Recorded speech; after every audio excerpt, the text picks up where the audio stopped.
Hello, everybody, and welcome to LaughWhores. As you may have already heard, LaughWhores is the premier comedy show of the DC metro area. We're here to bring some of the raw talent, the gritty comics from all over, VA, Maryland, DC. I go Nova, as I like you call it, Nova, because we don't. DMV, the whole DMV area.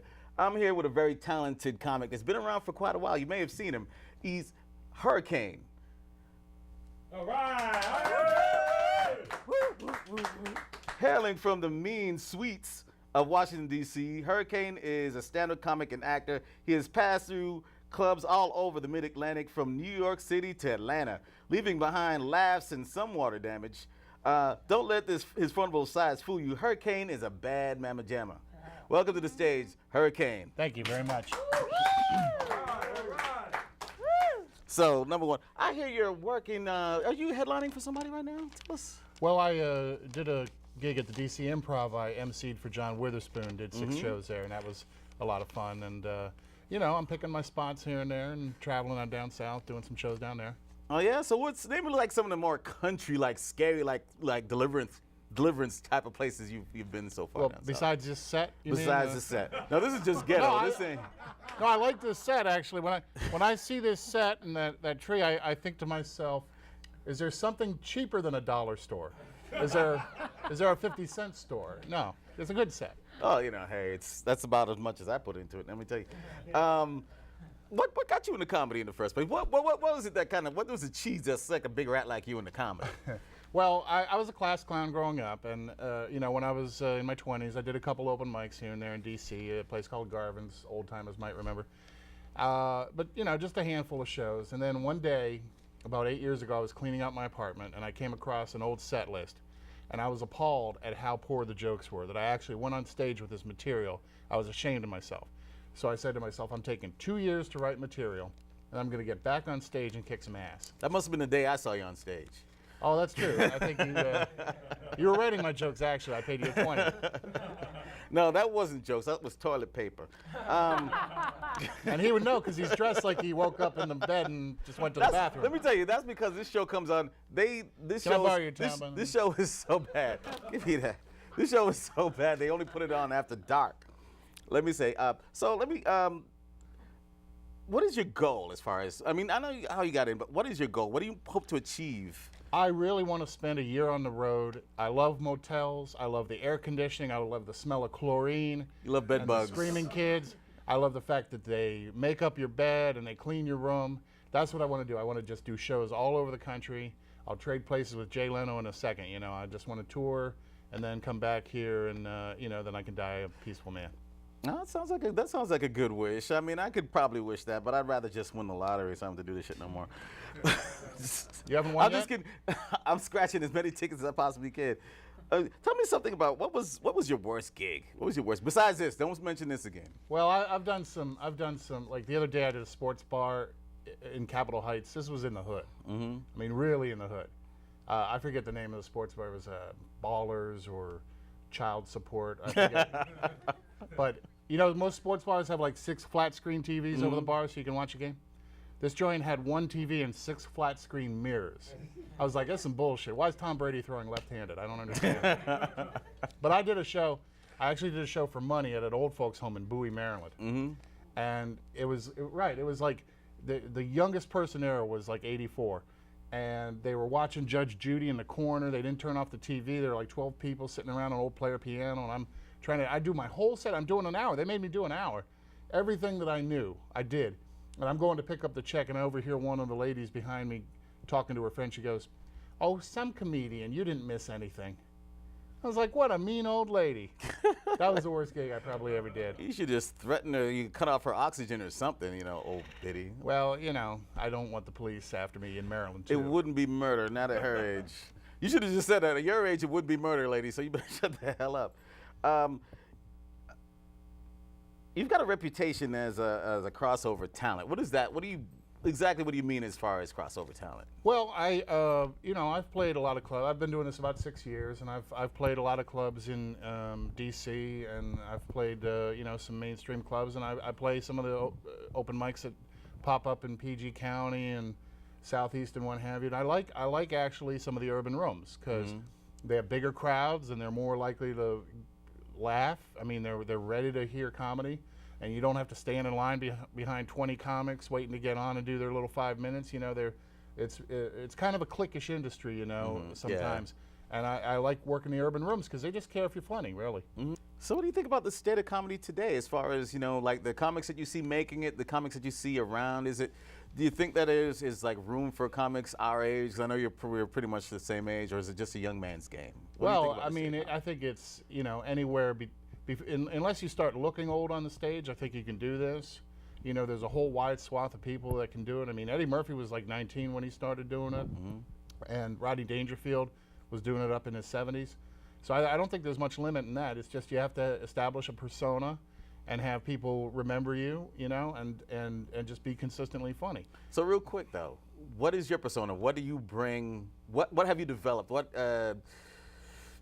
How has your personality on stage changed since you've started doing comedy? What have you brought to that? Well, I think I've become more forceful. I mean, you know, you get through the jitters and, you know, the little ticks and things, and once it's not about memorizing your material is only the start. You know, you really have to get it down cold, do it 1,000 times, and then you can start, you know, moving on, be real comfortable on the stage. My persona, I stand up there and I'm just telling the jokes, and I can tailor my material to pretty much any room, and I think that surprises people sometimes. Well, you know, I'm glad. I've known you for a while. I'm glad you came on the show. Glad I came on the show too. I mean, I've seen you host. I've seen you do stand-up. I've seen you do a wide range. I haven't seen you act yet. I hope to. Is there any? Tell people real quick before you get on stage. Herricane is going to get on stage. He's going to show us what he's got to do. But real quick, just tell them where people can see you next. Well, they can. You know, I have some shows coming up soon. But if you want to find out where I'm going to be playing, go onto Facebook. My real name is John Herr, H-E-R-R. Just type that into Facebook and you'll see the little logo there. My stage name is Herricane. That's what I use mostly. But when I have an important show, a big show coming up, I will put it on Facebook and people can read that. All right. That was Herricane. Thanks. When we come back, John's going to take the stage and he's going to wow you. Stay tuned. Yeah. That's I appreciate it. Thank you, AD, for that interview. I appreciate it. I got to say, it's great being here. It's a nice change from my day job. I play Peter Griffin in the Family Guy on Ice show. Hey, Lois. No, that's bullshit. I'll get real. My name is Herricane. I'm a singer-songwriter in addition to being a comic. I just wrote a new song. I think it'll be a huge hit. I've called up Beyonce. I want her to sing it. It's called "If You Want a Ring, You Should Have Put a Dick in It."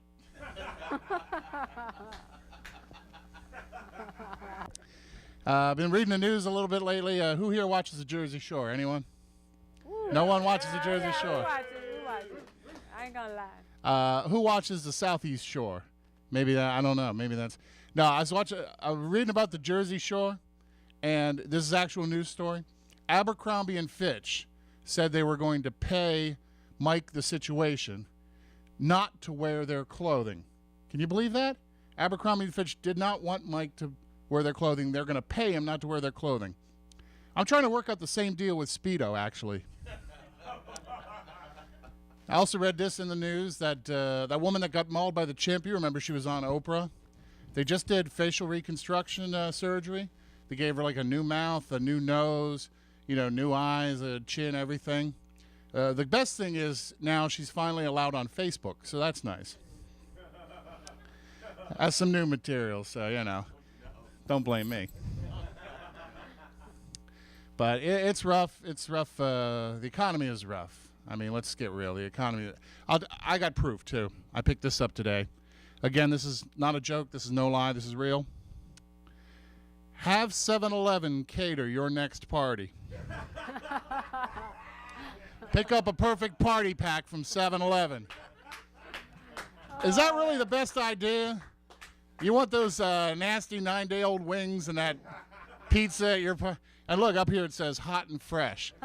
Have you ever bought anything at 7-Eleven that was both hot and fresh? That's why I'm thinking, the economy's so bad. I'm thinking of just moving to Southeast, starting a gang, just for the money. I'm thinking of moving to Southeast, starting a gang. I got our name picked out already. We'll be the 401ks. Represent. I'll get a lowrider car. Actually, any car I get into is a lowrider. And we won't do drive-bys. We'll do drive-throughs. Put the nuggets in the bag, bitch.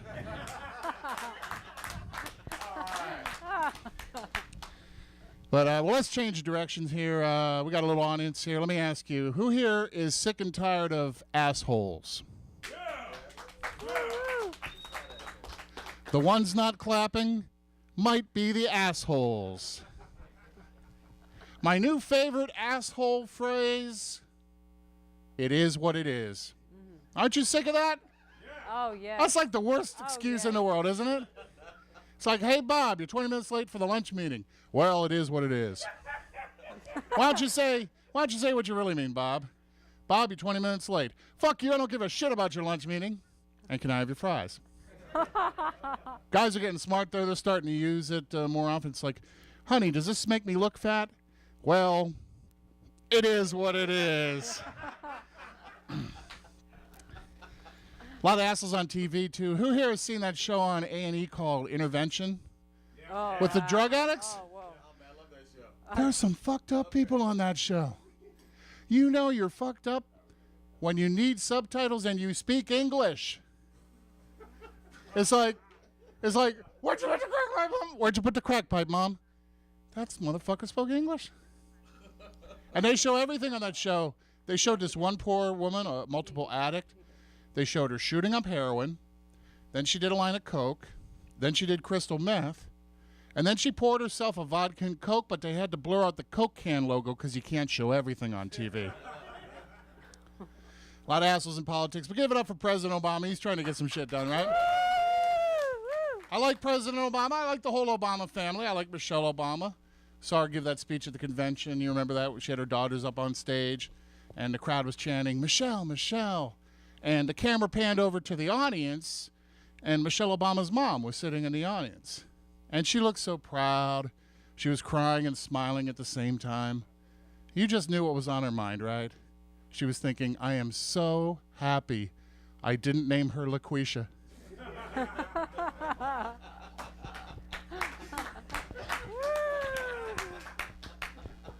But I'm what they call a single-issue voter. I'll vote for any candidate who promises to ban Monique from wearing sleeveless dresses.